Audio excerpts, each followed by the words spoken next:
তো প্রথম যে প্রশ্নটি সেটি হচ্ছে 96 এর 13% কত।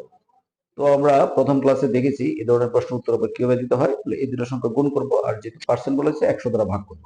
তাহলে 96 আর 13 যদি আপনি গুণ করেন তাহলে পাবেন হচ্ছে 1248। জাস্ট এই গুণটা 96 এর সঙ্গে 13 গুণ করবেন।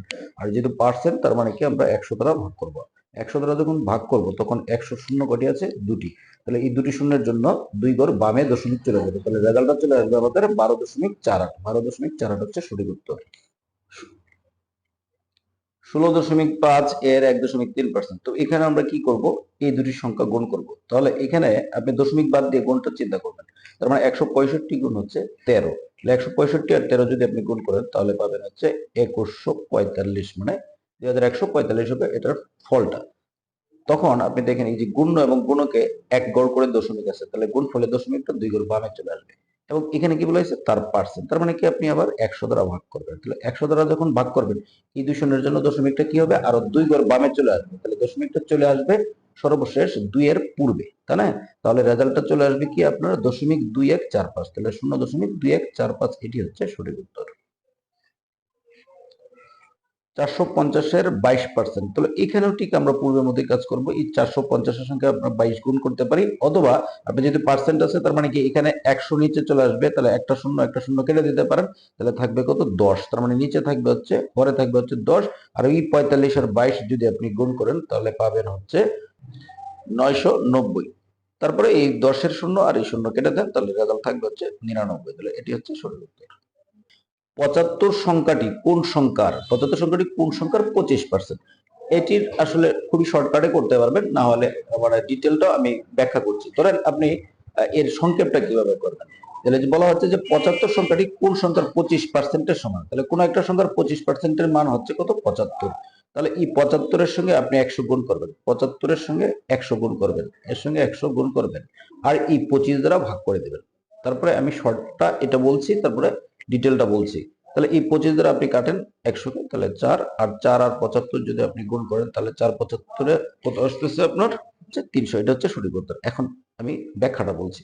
তাহলে বলছে যে 75 সংখ্যাটি কোন সংখ্যার 25%, তাই না? তাহলে আপনি ধরেন x এর 25% এর মান হচ্ছে 75। কোন একটা সংখ্যা যার 25% এর মান হচ্ছে 75, সেই সংখ্যাটাকে আমরা x ধরলাম। তাহলে x এর মানটা কি আসবে? তাহলে 25% মানে কি? আপনি 100/25 লিখতে পারেন, তাই না? সমান হচ্ছে 75। এখন দেখেন x এর মান চাই, তাহলে এই যে x এর মানটা আমরা চাই, তাহলে 100 কি হবে? 75 এর সঙ্গে গুণ হবে। তাহলে 75 এর সঙ্গে আপনি 100 গুণ করবেন, আর এই x এর সঙ্গে কত গুণ আছে? আবার 25 গুণ আছে। তাহলে এই 25 দ্বারা আপনি ভাগ করবেন। তাহলে এইটাকে আমরা বলছি সংক্ষেপ। কি করব আমরা? এই যে কোন একটি মানে এই যে 75 মানটি কোন সংখ্যার 25%, তাহলে এই 75 এর সঙ্গে আপনার 100 গুণ করবেন, আর এই পার্সেন্টের সংখ্যাটা দ্বারা ভাগ করে দিবেন, তাহলে শর্টকাটে পেয়ে যাবেন। 24 সংখ্যাটি কোন সংখ্যার 32% এর সমান? ঠিক পূর্বের মতো করে করব, একদম শর্টকাট। আশা করি বুঝতে পারছেন পূর্বেরটা।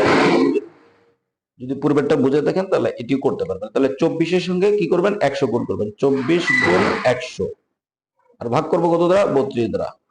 এই যে এই 24 সংখ্যাটি কোন সংখ্যার 32%? তাহলে এই পার্সেন্টের যে সংখ্যাটা আছে সেটি দ্বারা 24 এর সঙ্গে 100 গুণ করে আমরা ভাগ করব। কেন করছিলাম সেই ব্যাখ্যাটাও আমি কিন্তু পূর্বের প্রশ্নটাতে বলেছি। এখন জাস্ট হচ্ছে আপনি কাটাকাটি করেন। আপনি যদি 8 দিয়ে কাটেন তাহলে এটা হচ্ছে 3, 8 দিয়ে কাটেন 4, 4 দিয়ে কাটেন হচ্ছে 25, এই 3 25 হচ্ছে 75। এটা হচ্ছে সঠিক উত্তর। কোন সংখ্যার 75% হচ্ছে 3? তাহলে এটিও কিন্তু পূর্বের প্রশ্নের অনুরূপ। তাহলে এই 3 এর সঙ্গে কি করবেন? 3 এর সঙ্গে আপনি 100 গুণ করেন, 3 এর সঙ্গে 100 গুণ করবেন, আর এই 75 দ্বারা মানে পার্সেন্টেজ যে সংখ্যাটা সেটি দ্বারা ভাগ করে দেবেন।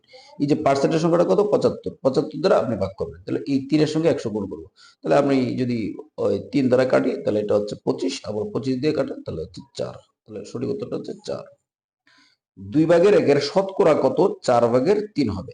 2/1 এর শতকরা কত? তার মানে আপনি ধরতে পারেন যে 2/1 এর x% এর মান হচ্ছে 4/3। এটি আমি একটু ব্যাখ্যা করে বলছি, পরে শর্টটা আপনি পারবেন এখান থেকে রাখতে পারবেন।